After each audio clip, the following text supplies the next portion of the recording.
Olá, boa noite. Papa recebe no Vaticano representantes da Conferência Eclesial da Amazônia e Rede Eclesial Pan-Amazônica. Igreja celebra neste mês devoção ao Sagrado Coração de Jesus. Com tributação elevada no país, empresários estão pedindo recuperação judicial e mais tempo para pagar dívidas. Serviços e agropecuária impulsionam o crescimento do PIB no primeiro trimestre. Acesso à memória é o foco na Semana Nacional de Arquivos. CNBB reúne cantores católicos para homenagear e ajudar a população gaúcha. Iniciativa campeã.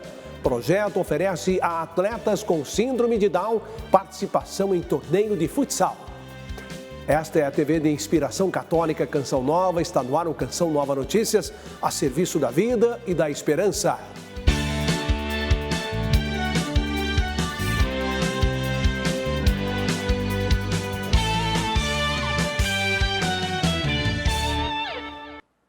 Com a proximidade do Dia Mundial do Meio Ambiente, um evento histórico no Vaticano reuniu o Papa Francisco com os membros da Conferência Eclesial da Amazônia e da Rede Eclesial Pan-Amazônica.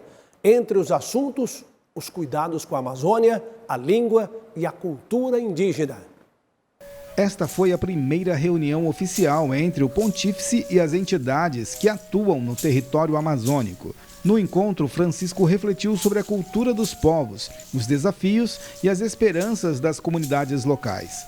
Classificada pelos participantes como histórica reunião com o pastor da igreja, a audiência no Vaticano mostrou o compromisso do Santo Padre com a região, que é vital para a humanidade e para a igreja, e por isso precisa ser protegida e valorizada. De acordo com o comunicado divulgado pelas entidades, o encontro não só reforça a importância da Amazônia no coração da igreja, mas destaca a sinodalidade e a colaboração contínua em prol da justiça social e ambiental. Para o cardeal Pedro Barreto, presidente da SEAMA, a mensagem do Papa é um incentivo a continuar o serviço evangelizador da Igreja Católica no bioma amazônico. Já Monsenhor Rafael Cobe Garcia, presidente da Repan, afirma que estar em Roma e celebrar os 10 anos da Repan é um grande presente. Ressalta que Deus continua a atuar na criação e, por isso, precisamos cuidar, defender e evangelizar na Amazônia. Agora a gente muda de assunto. 2 votações importantes estavam previstas para esta tarde no Congresso Nacional, mas foram adiadas. A PEC, que criminaliza o porte de drogas, e o projeto de lei que estabelece a taxação de 20% sobre compras internacionais de até $50. A repórter Camila Castro está ao vivo e tem mais informações. Boa noite. Boa noite, Reinaldo. Boa noite a todos. O plenário do Senado adiou no final da tarde a votação do projeto de lei que cria o programa Mobilidade Verde para incentivar a descarbonização na produção de veículos. Também seria votada a proposta que trata da taxação das compras internacionais de até $50. No início da tarde, o relator da matéria, Rodrigo Cunha, anunciou a retirada do trecho que tratava do assunto. A decisão de adiar a votação ocorreu por meio de acordo entre líderes dos partidos. Rodrigo Cunha disse que este não é o momento de colocar o tema para discussão e que taxar as compras não vai melhorar o país de uma hora para outra. Na Câmara dos Deputados havia previsão para votar a PEC que inclui na Constituição a criminalização do porte de drogas, independentemente da quantidade. Deputados da base do governo que integram a Comissão de Constituição e Justiça da Câmara conseguiram adiar a votação para a próxima semana. Eu volto com vocês. Boa noite. O resultado do Produto Interno Bruto do primeiro trimestre do ano foi divulgado pelo IBGE nesta terça-feira. Os destaques foram os setores de serviços e agropecuária. Após retração no último trimestre do ano passado, os primeiros 3 meses de 2024 foram positivos. O índice está dentro do esperado pelo mercado financeiro e a projeção para o crescimento este ano é otimista. Nos primeiros 3 meses de 2024, o Produto Interno Bruto do Brasil ficou em 0,8%. Os principais destaques foram para o setor de serviços, com alta de 1,4%, e agropecuária, 11,3%. O setor de eletricidade, gás, água, esgoto e gestão de resíduos caiu 1,6%. Construção civil sofreu retração de 0,5 ponto percentual e a indústria extrativa menos 0,4%. O crescimento de 3% no comércio impulsionou o resultado positivo dos serviços. O grande destaque: em abril, o Ministério do Trabalho e Emprego registrou a criação de mais de 240 mil postos de trabalho. Então, a economia está se recuperando. Nas redes sociais, o presidente Lula comemorou o resultado e afirmou que o Brasil se tornará a 8ª economia do mundo ainda em 2024. A estimativa foi divulgada pelo FMI no mês passado. O consumo das famílias subiu 1,5% no trimestre. Para o economista, a antecipação dos pagamentos dos precatórios e a melhora na oferta de crédito das famílias contribuíram para o bom resultado.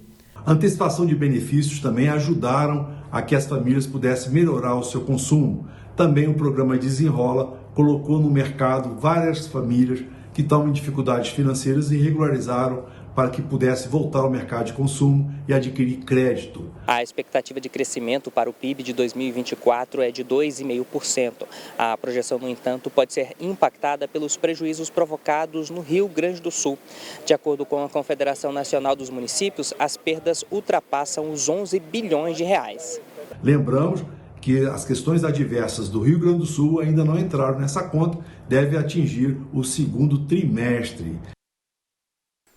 Os empresários brasileiros têm vivido tempos difíceis por causa da elevada tributação do país. Muitos negócios estão recorrendo ao judiciário, pedem recuperação judicial e mais tempo para pagar as dívidas a fim de sair do aperto. Nos primeiros 4 meses deste ano, 685 companhias pediram recuperação judicial no Brasil. Cerca de 80% a mais em relação ao mesmo período de 2023.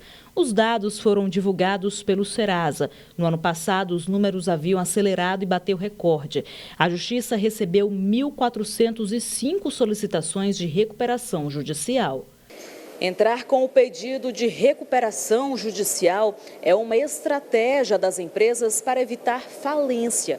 O processo permite que os empresários suspendam e renegociem parte das dívidas acumuladas durante o período de crise. Recuperação judicial não significa que a empresa vai sair do buraco. Se ela não tiver uma estrutura, uma cultura por trás, de tentar reaver, de tentar refazer a sua base financeira, né? Ela vai continuar estancando e prolongando uma dívida, não vai ser cobrada durante um tempo, mas se ela não tiver o planejamento e estrutura, ela vai quebrar lá na frente, aí ela aciona a questão da falência.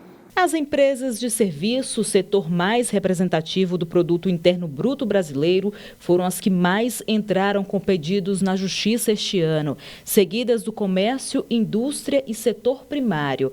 Os especialistas afirmam que uma das causas é a taxa de juros e tributos que as empresas precisam pagar. O Brasil é um dos países que mais cobra impostos no mundo. Mas onde pega no bolso do empresário? Tributo. Né?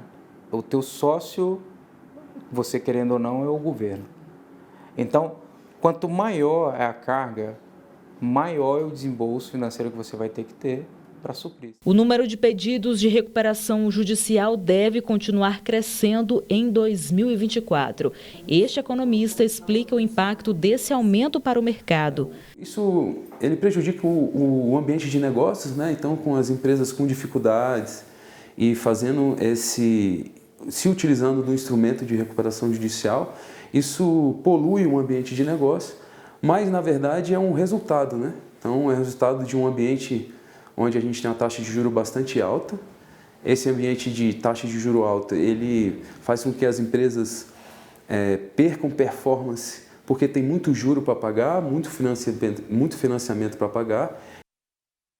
A CNBB vai reunir cantores católicos em um show para homenagear e ajudar os irmãos do Rio Grande do Sul que sofrem com as enchentes. O convite é de Dom Ricardo Rueperes, secretário-geral da CNBB, para que todos acompanhem este momento especial que vai ser transmitido aqui também na Canção Nova, sexta-feira, a partir das 9 horas da noite. Olá, meu querido irmão, minha querida irmã da Canção Nova. Venho aqui fazer um convite especial para você. Nesta sexta-feira, a partir das 21 horas, participe aqui na Rede Canção Nova do especial É Tempo de Cuidar do Rio Grande do Sul. Contamos com a sua presença, com seu apoio. Teremos artistas especiais dando esta colaboração para que juntos, unidos, possamos ajudar o Rio Grande do Sul neste momento. É tempo de cuidar do Rio Grande do Sul. Participe! Obrigado a você e a gente volta amanhã com mais notícias aqui de Brasília. No próximo bloco, o acesso à memória é o foco na Semana Nacional de Arquivos. E conheça também o trabalho da Associação de Juristas Católicos de Sergipe.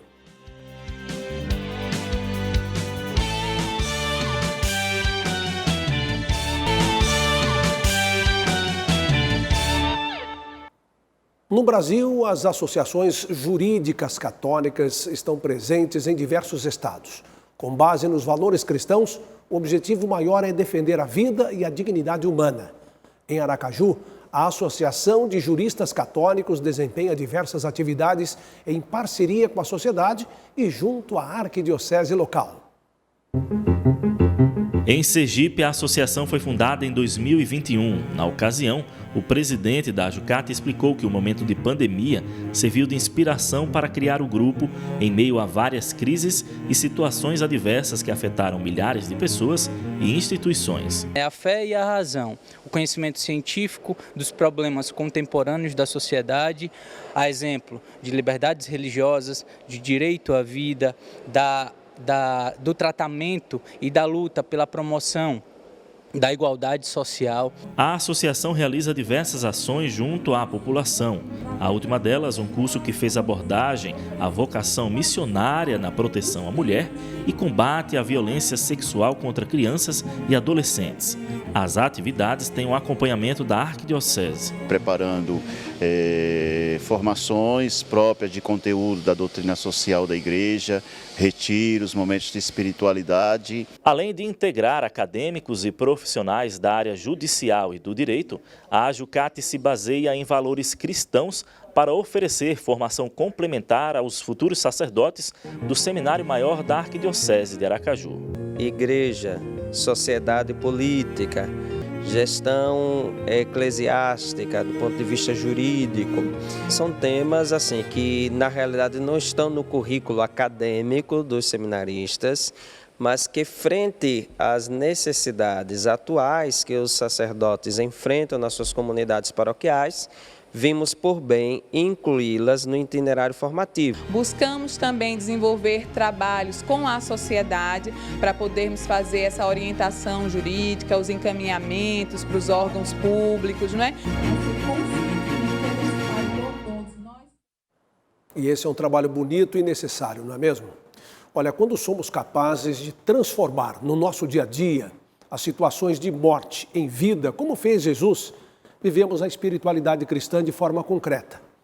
Por este bom motivo, é necessário buscar a relação e intimidade constante com Deus por meio da vida de oração. Oração que é um lugar de encontro e comunhão com Deus. Oração que é o respiro da alma. A vida de oração está impregnada no espírito missionário na Canção Nova.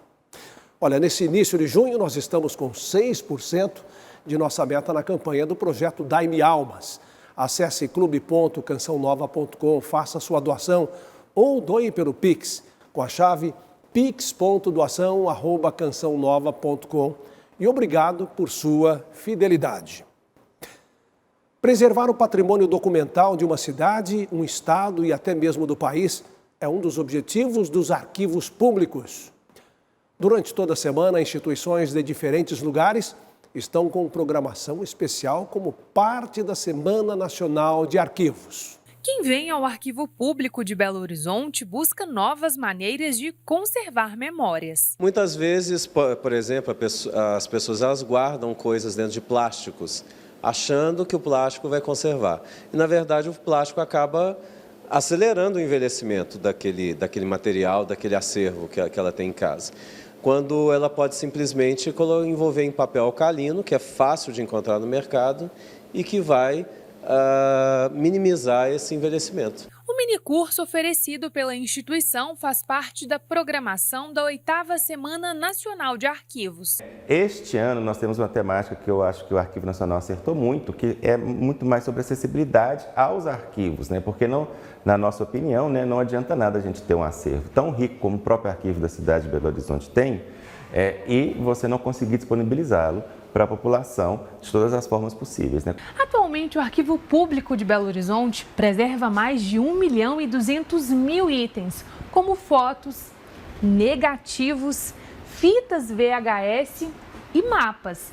Isso sem contar os documentos em papel textual. Ele guarda os documentos produzidos e recebidos pela Prefeitura Municipal de Belo Horizonte e pela Câmara Municipal de Belo Horizonte. Se a gente colocar lado a lado todos os documentos textuais do arquivo, ou seja, os em papel, né, porque a gente tem todos os tipos de suportes e formatos, a gente tem 1,5 km de papel, né? Projetos arquitetônicos de lugares visitados na capital, como a Igreja São José, ou de casas comuns. Aqui é possível descobrir que a Avenida Afonso Pena, hoje tomada por carros e asfalto, já foi repleta de árvores e que o transporte de Belo Horizonte era feito por bonde. Nós temos os trilhos de bonde da Avenida Afonso Pena sendo substituídos para os trólebus, para depois o ônibus movido a óleo diesel. Nós temos as causas desse processo também, nós temos o lobby da indústria de asfalto, nós temos as escolhas políticas, os debates legislativos. A visitação e consulta ao acervo público da capital mineira é aberta à população. Aqui, Lara encontra informações que nem nas pesquisas rápidas da internet é possível achar. Eu me sinto voltando no tempo, principalmente porque eu nasci em 2004, então na minha época já tinha toda a tecnologia, já tinha toda a internet. Então é muito interessante que você está aqui abrindo esses recortes e vendo sobre como as pessoas falavam nos jornais, porque os jornais eram a internet. Tudo o que tinha escrito nos jornais era o que hoje a gente vê na internet. Um lugar que preserva o passado e o presente para aprimorar o futuro. Arquivo público é o mundo. Não existe democracia plena sem um arquivo forte.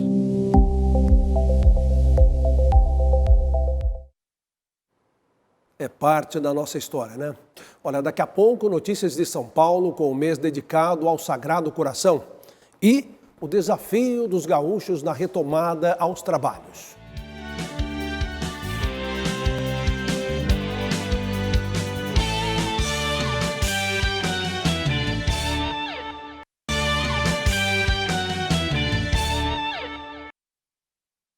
O Canção Nova Notícias está de volta agora com informações aqui de São Paulo. Boa noite para você. A igreja dedica o mês de junho ao Sagrado Coração de Jesus. A devoção teve início nos primórdios do cristianismo, mas recebeu larga propagação a partir das experiências de Santa Margarida Maria Alacoque, no século XVII. Em muitas paróquias do Brasil, um grande número de fiéis participam das celebrações. Um coração fora do peito, cercado de espinhos e em chamas, mostrando o amor ardente de Deus pela humanidade. E esse é o nosso movimento, esse é o movimento do coração, né? Ele recolhe e impulsiona. Esse é o movimento do amor de Deus. Ele nos abraça, nos acolhe, nos cura, nos liberta, nos perdoa, nos faz se sentir amado, para que a gente possa amar. A imagem do Sagrado Coração de Jesus é representada com base no relato de Margarida Maria Alacoque, que em 1675 recebeu de Jesus o pedido para propagar esta devoção.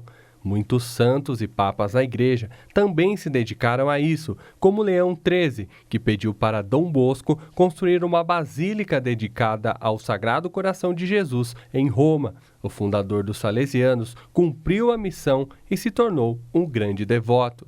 Dom Bosco e logo após Miguel Rua consagra a congregação salesiana ao Sagrado Coração de Jesus. E de maneira particular, Miguel Rua nomeia então todas as casas de formação com o título e pede que difunda também essa devoção ao Sagrado Coração de Jesus.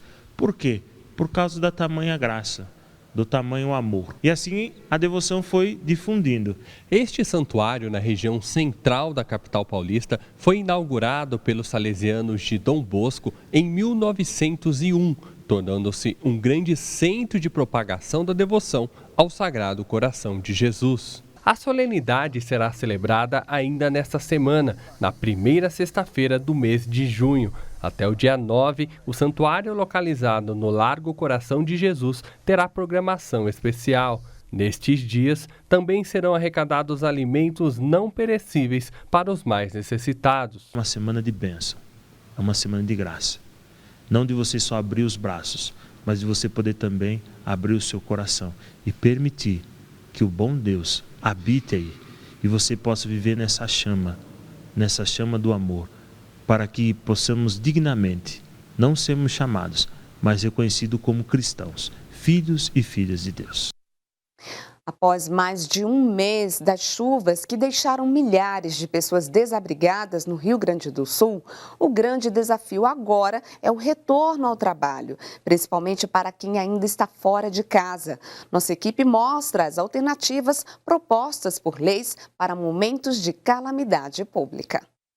Carmen mora em Canoas, na região metropolitana de Porto Alegre, e teve sua casa tomada pela enchente. Ela conta que foi resgatada às pressas e abrigada em um colégio. A situação fez com que ela ficasse afastada do trabalho. A primeira semana eu não tinha roupa, tive calçado, tive que ir atrás de doações para nós, né, todos. Eu consegui trabalhar só os 5 dias, aí na terceira semana a gente adoeceu. A equipe ofereceu todo o apoio necessário para recomeçar a vida. Na sala somos 3 atingidas pela enchente. Foi muito bem acolhida aqui dentro. A gente tem um grupo de pessoas que perderam dentro do hospital. A gente tem a nossa chefia, está dando muito apoio para nós. De acordo com a lei trabalhista em vigor, em períodos de calamidade pública, como no caso de enchentes, a jornada profissional pode ser reduzida e os contratos temporários suspensos. O especialista explica a importância do acordo entre empresa e empregado para que ninguém seja prejudicado. O trabalhador não pode ser prejudicado por algo que não causou. Ele não foi o culpado pela enchente. E a empresa, de outro lado, também não pode ser prejudicada por algo que não causou. Então veja que nós estamos num caminho bem complexo, é um choque de interesses entre empregado e empregador. A empresa, tem algumas empresas que a gente sabe que está fazendo dispensas por força maior. Ela faz o pagamento aí de algumas verbas e fala, olha, eu não tenho como manter o serviço. Mas agora, se a empresa continua em pé, ela continua trabalhando, ela deve sentar com o empregado e chegar numa razoabilidade para que ele também não seja prejudicado e possa retomar sua vida normalmente. São estas as notícias daqui de São Paulo. Amanhã você confere outras informações direto da capital paulista, logo depois do Sorrindo para a Vida. As inundações no Rio Grande do Sul causaram a perda de muitas propriedades e pertences de milhares de pessoas. Onde a água baixou, os gaúchos começam a fazer a limpeza e cuidar do que sobrou. Além dos animais peçonhentos que podem se esconder nas casas, há o risco de doenças transmitidas pela água. Pouco mais de um mês depois do início das chuvas no sul do Brasil, diversas famílias buscaram recomeçar suas vidas em meio à destruição causada pelas inundações. Assim que as águas baixaram, Joyce foi até a sua casa e a encontrou bastante danificada. Não tem explicação, é doída demais. É ver tudo que tu conquistou, que tu lutou, toda a história aí, bicho. Após os alagamentos que atingiram 447 municípios gaúchos, outra preocupação é em relação à saúde. Desde o início das chuvas, 8 pessoas morreram vítimas de leptospirose e outras 2.000 estão sendo investigadas. Não parei de vomitar ou ir aos pés e tendo diarreia desde as 6 da manhã. Só começou a melhorar mesmo quando eu comecei a tomar o sol. Especialistas alertam para outras doenças, assim como o cuidado com animais peçonhentos que podem ter sido levados pelas águas.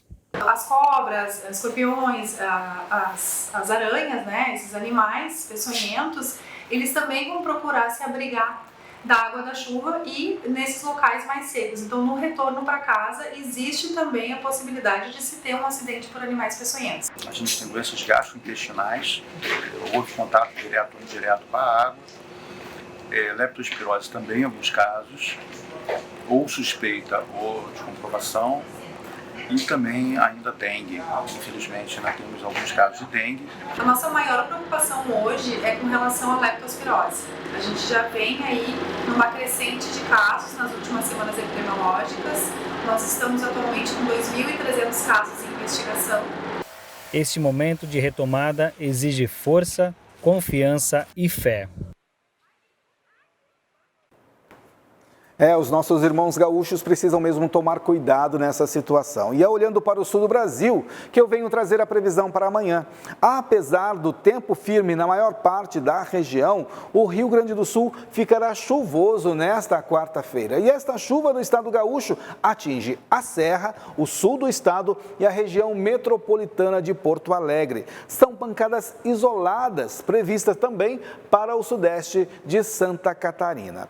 Do sul para o norte do Brasil. Olha só, no litoral do Amapá, a chuva será frequente, ainda em função da zona de convergência intertropical. Nas demais áreas, as pancadas serão isoladas. Do litoral sul baiano até a Paraíba, a condição é a mesma, chuva a qualquer momento. Agora, na região conhecida como Matopiba, Maranhão, Tocantins, Piauí e Bahia, o dia vai ser ensolarado. Indo para o sudeste, a umidade do oceano ajuda na formação de nuvens carregadas sobre o Rio de Janeiro e a chuva será frequente ao longo do dia, o que acontece também na maior parte do Espírito Santo, diferente do que vai acontecer no interior de Minas Gerais e também de São Paulo, onde o sol aparece. Para encerrar o centro-oeste, a região está com tempo firme, pouca nebulosidade e ar seco. Este tempo destaca a umidade próxima dos 30%, o que representa a atenção. E como ficarão os termômetros pelo Brasil amanhã? 12 graus em Porto Alegre, a mínima, 24 graus no Rio de Janeiro, a máxima, e máxima de 35 em Cuiabá. A seguir, começam amanhã as detonações para a construção de novas pistas na Via Dutra, na Serra das Araras. E a iniciativa da inclusão, atletas com síndrome de Down participam de torneio de futsal.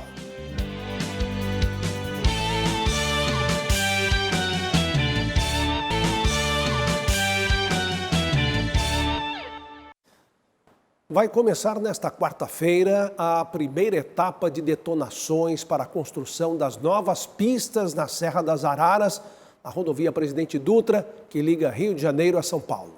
Nossa reportagem mostra como vai funcionar o trânsito no local nesse período. Motoristas que seguem em direção a São Paulo devem ficar atentos no quilômetro 230. É que nesta quarta-feira a pista vai ser interditada das 11h30 da manhã a 1h30 da tarde.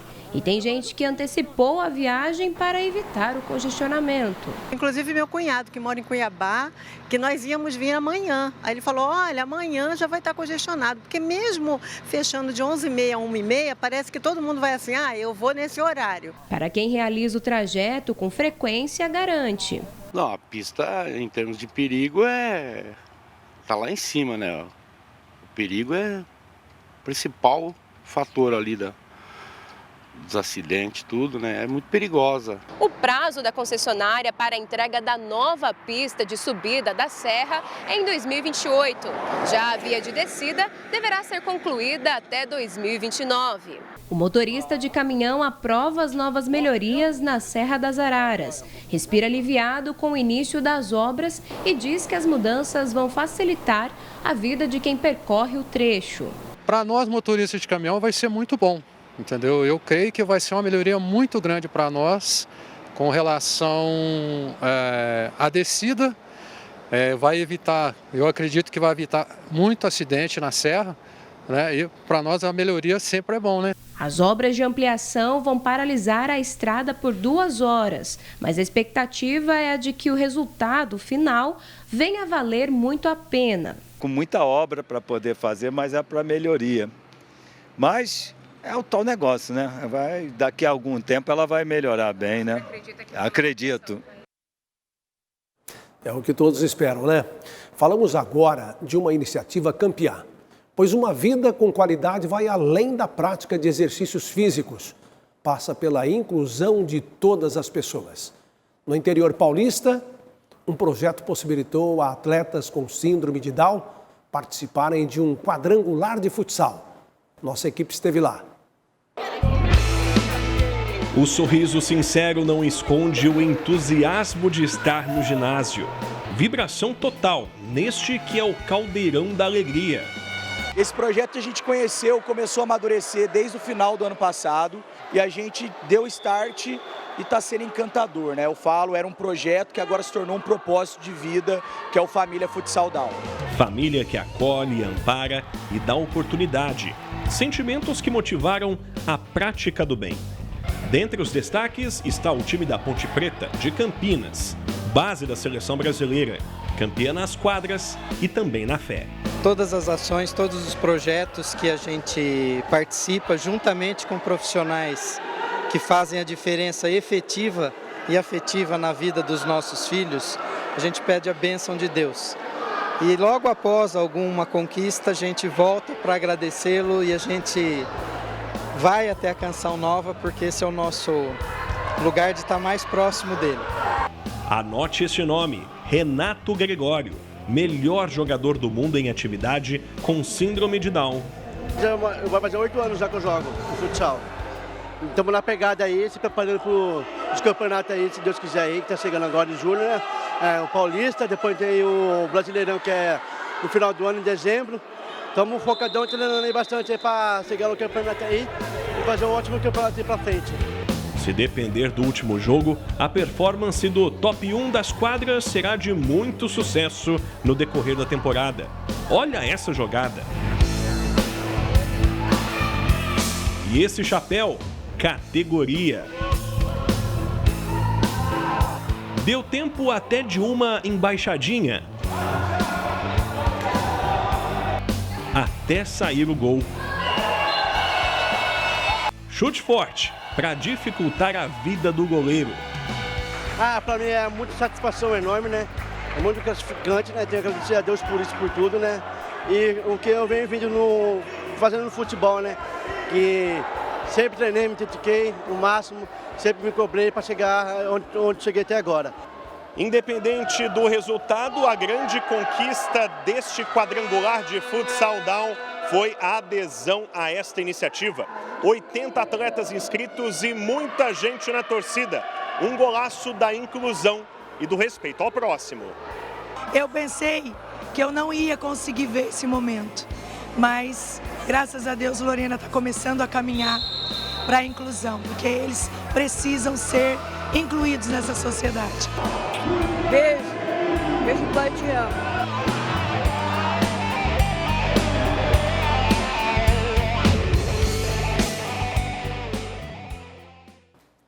Que bacana, hein? A inclusão é um belo acontecimento e ações como esta, iniciativas assim, elas merecem ser disseminadas por todo o país, reproduzidas por tantos lugares deste Brasil. Olha, assista em instantes a partir de 8 horas ao programa Para Ser Feliz com o Padre Adriano Zandoná. Às 9 você assiste Reinflama e às 10h30 tem PHN. Nos vemos novamente amanhã. Boa noite, paz para você.